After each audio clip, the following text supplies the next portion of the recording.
मैं क्या करूं जिससे तुम ठीक हो जाओगे? कोई ऐसी दवाई जो मैं लाऊं? अब कोई दवा मुझे ठीक नहीं कर सकती। इच्छा मेरी मौत निश्चित है। नहीं यज्ञवंश, तुम्हें कुछ नहीं होगा। मैं तुम्हें कुछ नहीं होने दूंगी। अच्छा, मेरी माँ कहती थी जो मौत दूसरों को जिंदगी दे वो बड़ी मौत कहलाती है।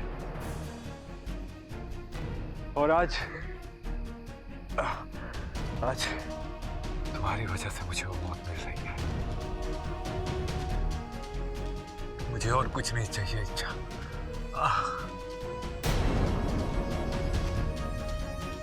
मैं तो जा रहा हूं,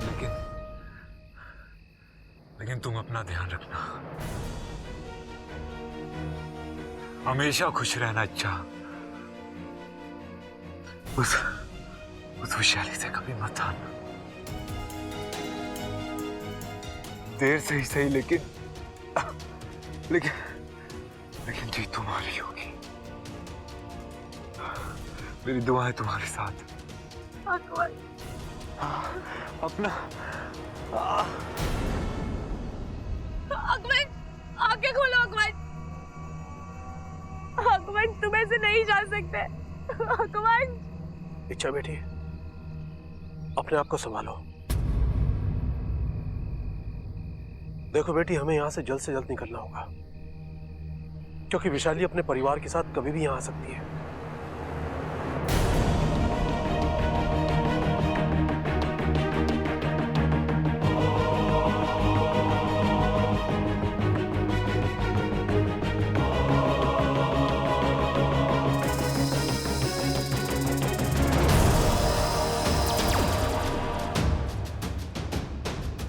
बाकू, यज्ञवंश का अंतिम संस्कार करवा दो। ठीक है इच्छा। चलिए ताऊ जी।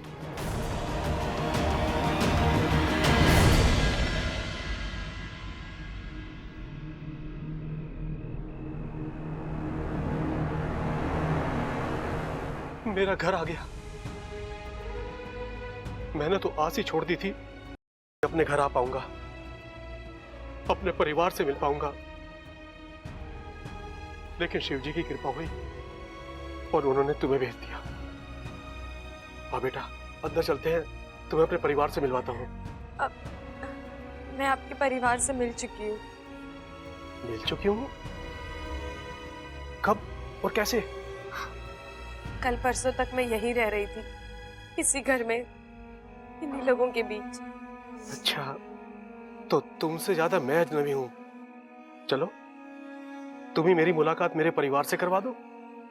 नहीं, मैं अंदर नहीं जा सकती। क्यों? एक वचन है।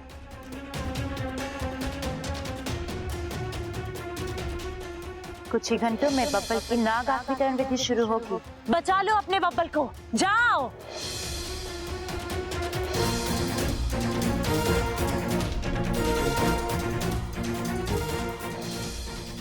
इस शादी और बब्बल के सम्मोहन के टूटने के बाद तुझे नागिस्तान वापस आना होगा।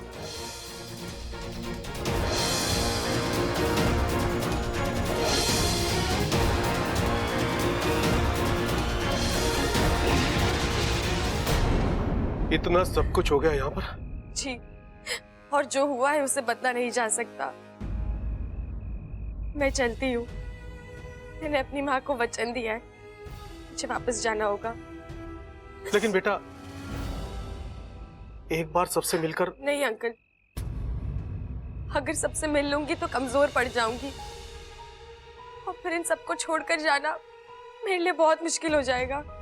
ठीक है बेटा, जैसा तुम उचित समझो, लेकिन बेटा मेरी एक बात हमेशा याद रखना, जब तक मैं जिंदा हूं इस घर के दरवाजे तुम्हारे लिए हमेशा खुले रहेंगे। जी शुक्रिया, लेकिन अब मैं यहाँ वापस कभी नहीं आऊंगी।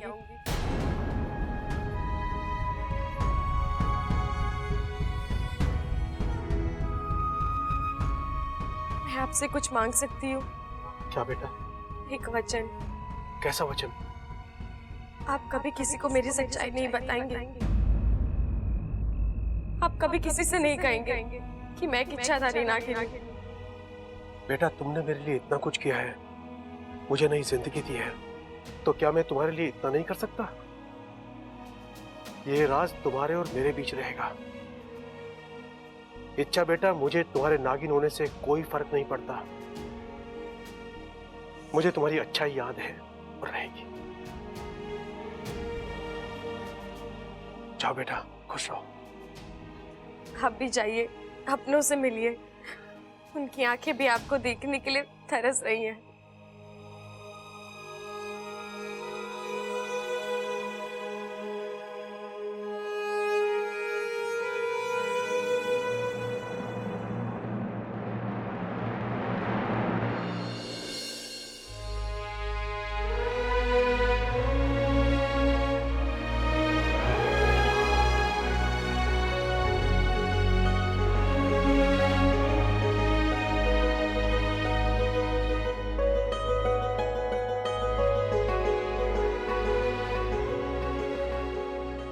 अम्मा,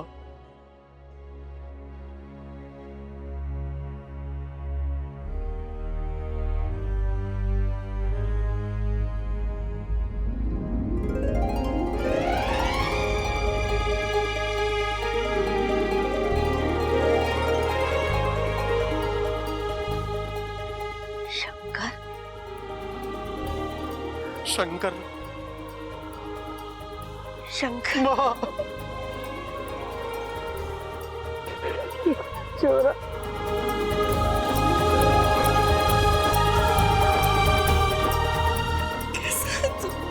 अम्मा, अब तक ठीक नहीं था, लेकिन अब ठीक हूं।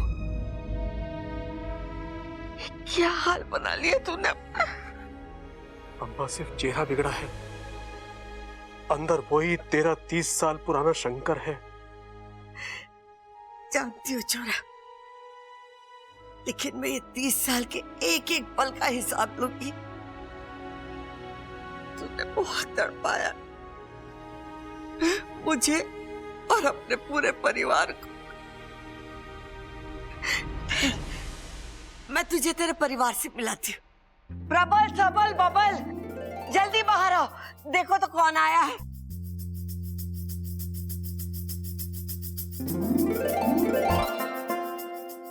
बच्चा, पहचानो तो, ये कौन है?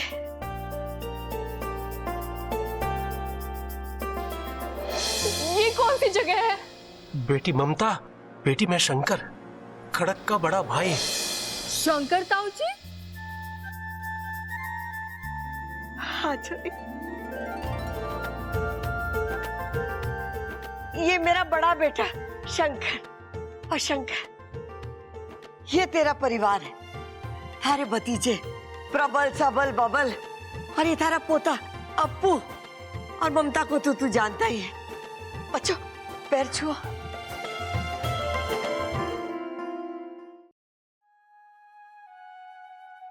अम्मा, लोग कहते हैं जीने के लिए हवा, पानी और खाने की जरूरत होती है, लेकिन अम्मा गलत कहते हैं। जीने के लिए अपनों का साथ और प्यार ही काफी है।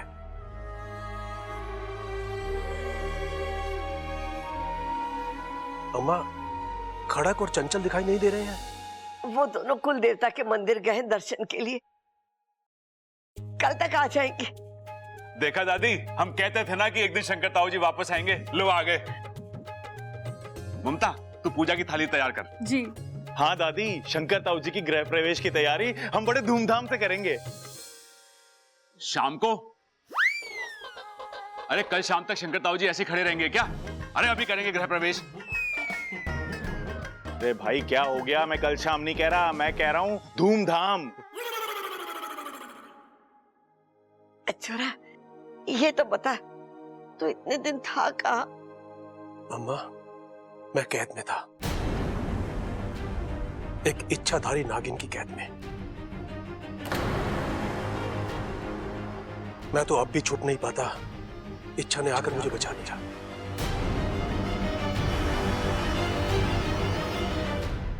इच्छा? हाँ,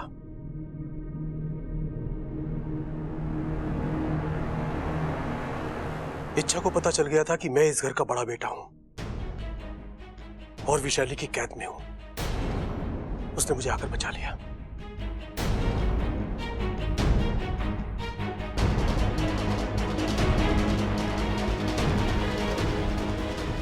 अम्मा, उस बच्ची ने जो किया उसका कोई मोल नहीं है। अपनी जान को खतरे में डालकर उसने मेरी जान बचाई है। उसके लिए इतना आसान नहीं था, लेकिन उसने किया।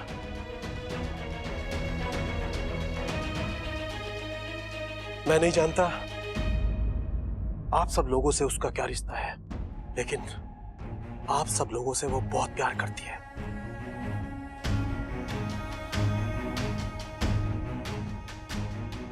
और इस घर के लिए वो कुछ भी कर सकती है।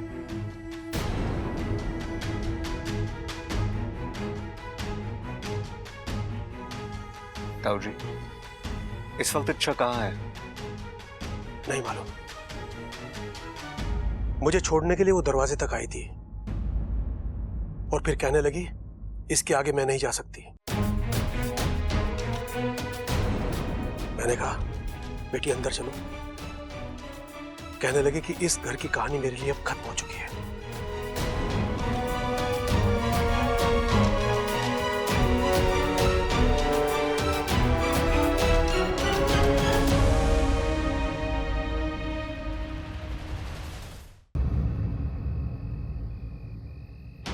इच्छा कहाँ हो तुम? इच्छा!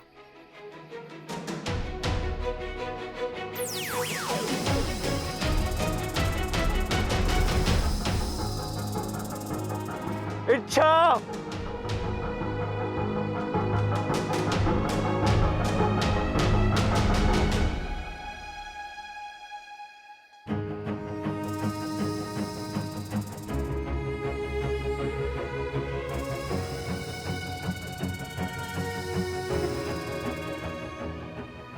इच्छा, मैं जानता हूं तुम यही कही हो। तुम मुझे छोड़ के जा ही नहीं सकती इच्छा। इच्छा प्लीज एक बार मेरे सामने आ जाओ। मुझे तुमसे बात करनी है, तुमसे माफी मांगनी है इच्छा। मुझे एक मौका दे दो, सिर्फ एक। मैं सब कुछ ठीक कर दूंगा।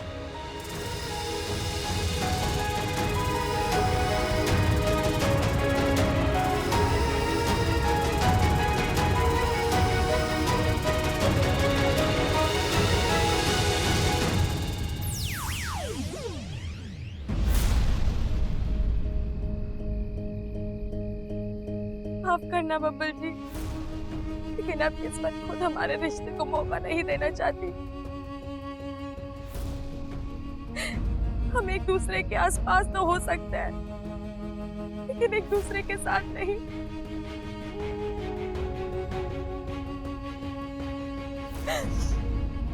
आज तक मैं आप ही के खातिर आपके घर में रही, आपके साथ रही, और आज आप ही के खातिर आपसे दूर जा रही हूँ।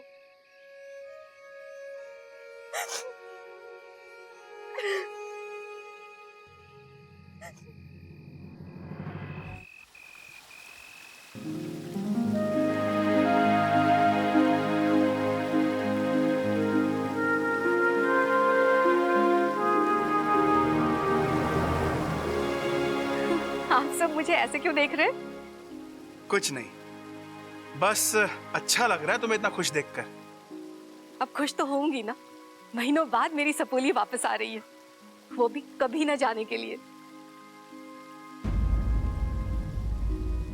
पर इतनी देर हो गई है, अब तक तो उसे आ जाना चाहिए था। कहीं रास्ते में कुछ? अरे कुछ नहीं हुआ उसे, रास्ते में है, आ जाएगी। पर इतनी देर? असल में इच्छा को इतना लगाव हो गया उस घर से, कदम ही नहीं उठ रहे बेचारी के, लेकिन आ जाएगी। मुखिया जी, इच्छा के धैर्य और साहस को मानना पड़ेगा। उसने जो कहा कर दिखाया। उस घर की हर मुश्किल का सामना किया उसने। उसकी जगह कोई और होता अभी तक लड़ाइयों से थक कर हार कर कब का वापिस आ जाता, लेकिन इच्छा डटी रही और आज शान से जीत कर वापिस आ रही है। सब नागोमी देव की कृपा है।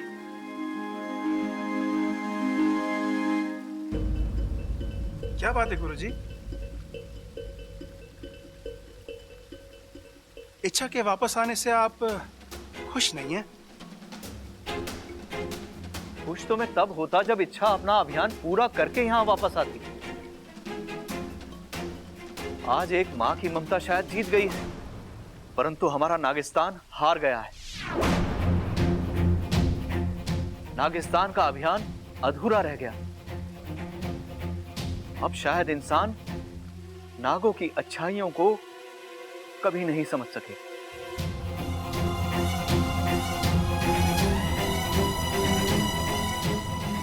गुरुजी, मैं आपकी पीड़ा को समझ सकती हूँ, पर आप भी एक माँ के दिल को समझिए। आपने देखा ना, क्या कुछ नहीं सहा मेरी सपोली ने। इतनी कठिनाइयां, इतनी मुश्किल, इतना दर्द, वो नहीं थकी, लेकिन मैं थक गई हूं। क्या कुछ उसे बर्दाश्त नहीं करना पड़ा। मैं उसे अब ये सब और करते हुए नहीं देख सकती। मेरी सपोली बस खुश रहने के लिए बनी है। उसकी आंखों में और आंसू नहीं देख सकती।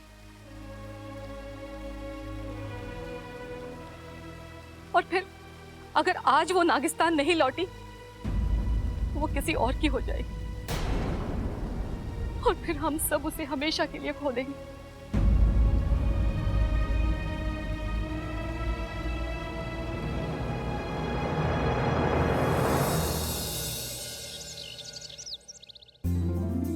छोरा, खाना कैसा बना? अरे माँ, इतने सालों बाद तेरे हाथ का खाना खाया है, मजा आ गया। तो और खाना, कितना कमजोर हो गया है तू। ममता। जी दादी जी। देख छोरी, मैंने गोंद के लड्डू बना के रखे रसोई में, जा जाके ले आ। शंकर को बहुत पसंद है। जी दादी जी। अरे वाह भाई, भाई ऐसा लग रहा है जैसे आज कोई त्योहार है। अरे सो तो है, ताऊ जी सालों बाद वापस आए हैं। अरे किसी ने मुझे बताया नहीं, कहाँ है ताऊ जी? कहाँ है?